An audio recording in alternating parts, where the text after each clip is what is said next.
again with another video in my fiddle backup tutorial series. This time we're talking about major and minor chord colors, and by the end of the video you'll be able to play any major or minor chord in several different places on your fiddle. If this interests you, subscribe for more of the same. So most of us are familiar with the terms major and minor, like in common English, like major leagues or major motion pictures. Those are big deals, right?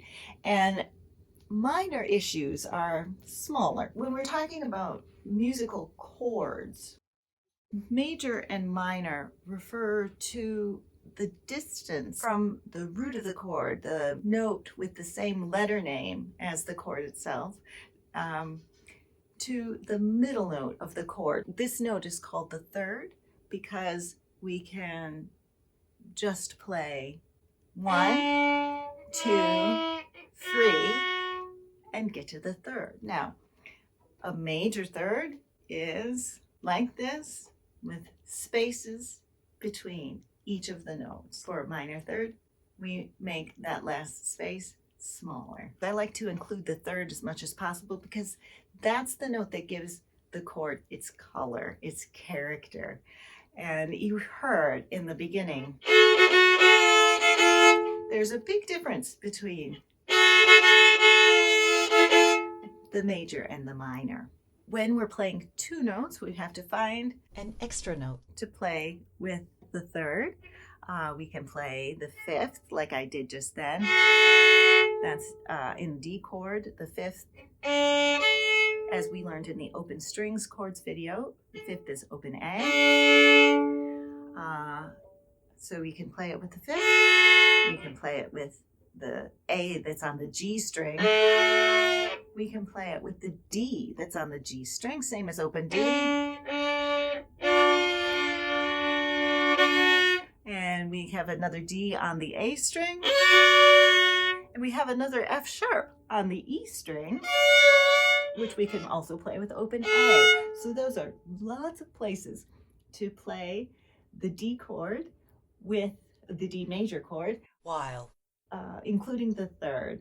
We can play, this is the D major third and the minor third.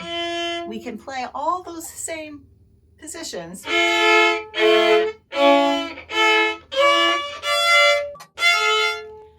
of chords with including the minor third. What if we want to find a chord and the root is not an open string? Let's do one where the root is a first finger. So this is going to be E, D, E. There's your do, re, mi, or your Danny boy, right? And we move it. If we want a minor, we move that last note down. If you're building a chord on a second finger, I strongly recommend using your fourth finger instead of the open string for that third note. The reason being, you might not know whether this fourth finger is going to be an open string or not. So in this case, that does not sound like Danny boy.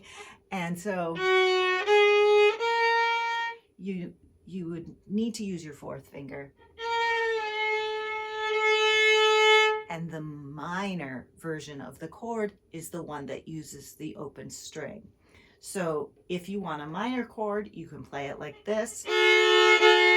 But if you want a major chord, you're going to have to find this note on the A string, which can be done. If you want to build a chord starting on the third finger, right, there's your Danny boy.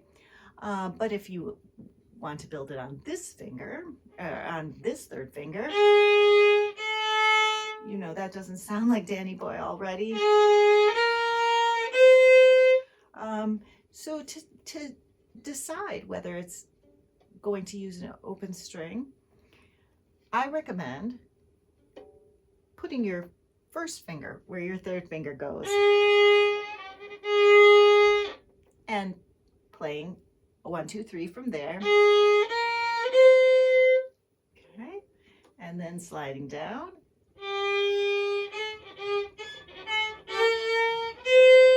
And figuring out which fingers are going to get you that same sound. If I'm going too fast, just leave a note in the comments and I'll record little catching up videos. So major and minor refer to the distance between the root of the chord and the third of the chord. A major chord, a major third is bigger than a minor third. In order to find a major third, we count 1, 2, 3, and then we find all the different places that that third note is on the fingerboard. One of my catching up videos that I'm going to do, we'll talk about how to figure out the letter names of notes that you know what finger and what string to play them on. So if you're a little blurry on that, watch for that video. Speaking of catching up videos, I have a few of them to publish, but as soon as we pick up where we left off in this video, we're going to be learning how to move smoothly from chord to chord. See you soon.